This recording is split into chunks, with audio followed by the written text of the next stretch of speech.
Hey everyone, welcome back to my channel Scale Up. In this quick tutorial, I will show you how you can archive your messages on Messenger. It's super easy to do. Let me show you how you can do it.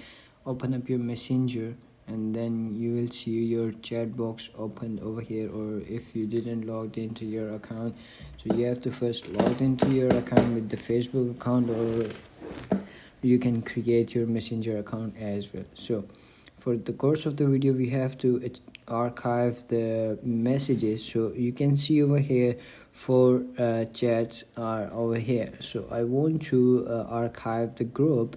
So as you can see, the second one is the group, so I want to archive it on iPhone. So you have to simply do is swipe it to the left, and then you will see over here this menu. Like on the right side, you have to see, or like you can see over here, archive. So you have to simply click on that, and then it's gonna be vanished from here. So that's it. That's how you can archive your messages on Messenger. It's super easy. If you found this video helpful, don't forget to like my video, subscribe my channel Scale Up, and also drop me a comment for more tips and tricks videos. Thanks for watching. See you in the next video. Have a nice day. Bye bye.